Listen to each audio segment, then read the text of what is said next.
මත්ස්‍යයන් පිළිබඳව පමණක් කතා කරන එකම YouTube channel එක වෙන Fish Talk channel එක විතර ඔබ සියලු දෙනාම සාදරයෙන් පිළිගන්නවා.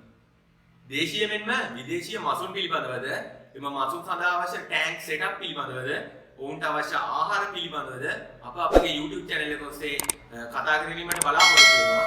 ඒ සඳහා දැන්ම අපගේ YouTube channel එක subscribe කරලා bell icon එක click කරන්න කියලා. අපි දැන් යමු වීඩියෝ එකට.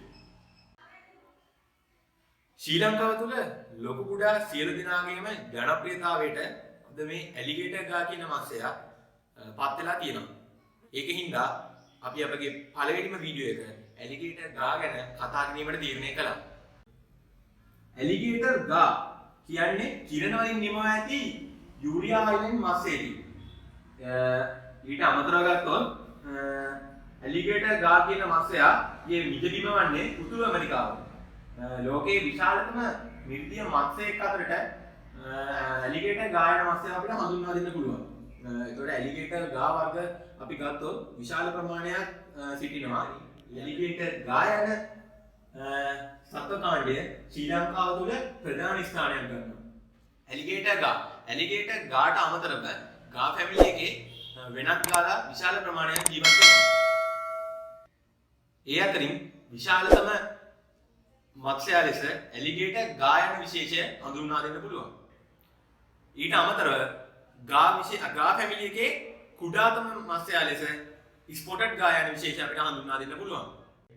ඊට අමතරව ෂෝට් නෝස් ගා, ලොන්ග් නෝස් ගා, ෆ්ලොරිඩා ගා, කියුබන් ගා යන විශේෂ හඳුන්වා දෙන්න පුළුවන්. ඊට අමතරව ඇල්බිනෝ ඇලිගේටර් යන ගා වර්ගය තමයි මිල අධිකම ගා වර්ගය. ඔවුන් සිරුරේ හැඩයෙන් ගත්තොත් සුදු පැහැ වර්ණයක් වෙනවා. බැලු බැලමට නම් ඇලිගේටර්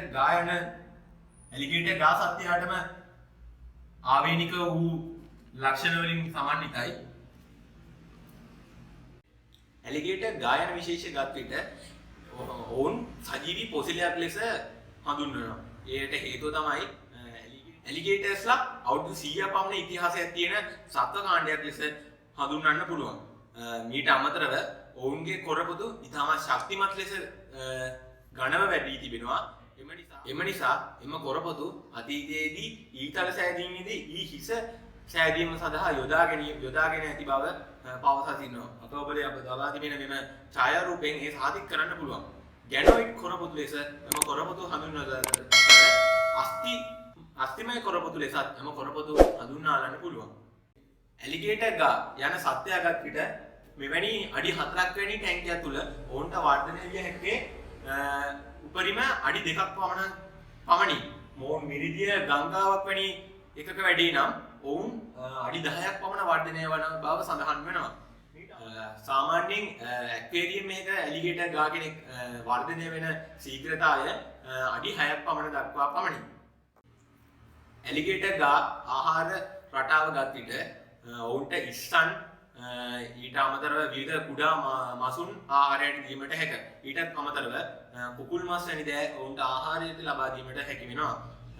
මොවුන්ට වඩා විශාලත්වයෙන් කුඩා මසුන් මොවුන්ට දැම්මොත් මොහු ඔවුන් ආහාරයට ගිල ගැනීමට බලනවා. එම නිසා මොහුත් සමග වෙනත් මත්ස්‍යයෙක් සාදායි නම් ඔහුගේ ප්‍රමාණයටම සරිලන විදිහට තමයි මත්ස්‍යයෙක් හදන්න ඕනි. නැත්තම් මොවුන්ගේ ගොදුරක් වෙන්න පුළුවන්. ඇලිගේටර් ගා වැනි මොන්ස්ටර් කාණ්ඩයේ මසුන් සමග එකම ටැංකියක් තුල සෑදීමට හැකි මසුන් ඉතා සීමිත ප්‍රමාණයක් සිටිනවා. ඒ අතර නයිෆ් ෆිෂ්, අරපයිමා, ඔස්කා, ලොකු ප්‍රමාණයේ අරවානෝ වැනි මත්ස්‍යයන් අපිට හඳුන්වා දෙන්න පුළුවන්. ඇලිගේටර් මත්ස්‍යයා ගත් විට ඔවුන්ට සෑම විටම ඔක්සිජන් අවශ්‍ය නැහැ. ඔවුන් ජලයෙන් උඩට ඇවිත් ඔක්සිජන් ගන්න ආකාරය අපිට පේනවා. මගේ ටැංකියේ දැන් මම ඔක්සිජන් ඕෆ් කරලා තමයි තියෙන්නේ. අපිට දැක ගන්න පුළුවන් ඇලිගේටර් ඔවුන්ගේ අවශ්‍ය ඔක්සිජන් උඩට ඇවිල්ලා ලබාගෙන යන ආකාරය.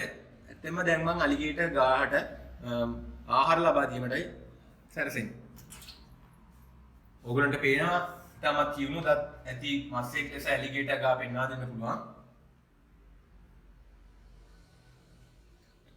විශාල ප්‍රමාණයේ මස් තිබුණත් ඔවුන්ට එකවර ආහාරයට ගන්න පුළුවන්. අඩි 2ක් පමණ වෙන මේ ඇලිගේටර් සාමාන්‍යයෙන් කුඩා ප්‍රමාණයේ මසුන් ආහාරයට ගන්න ආකාරය ඕගොල්ලන්ට පේනවා.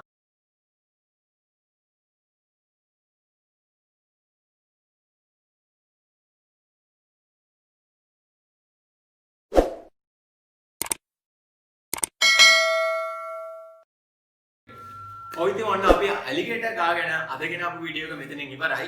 ඇත්තටම මේ මම ඇලිගේටර් ගාගෙන කිසියම් ප්‍රශ්නයක් කාට හරි තියෙනවා නම් පහළ කමෙන්ට් සෙක්ෂන් එකේ මට කමෙන්ට් එකක් දාන්න. ඊටත් වඩා හොඳ ක්වොලිටි කන්ටෙන්ට් එක සමග අප ඉදිරියට අලුත් වීඩියෝ විශාල ප්‍රමාණයක් ඔබට ගේන්න බලාපොරොත්තු වෙනවා. එහෙනම් අදට අපි ගිහින් එන්නම්. දැනටත් අපේ YouTube channel එක Fish Talk channel එක ඔබ subscribe කරලා නැත්නම් subscribe කරලා bell icon එක click කරන්න. එහෙනම් අදට අපි ගිහින් එන්න. ඔබ සැමට සුබ දවසක්.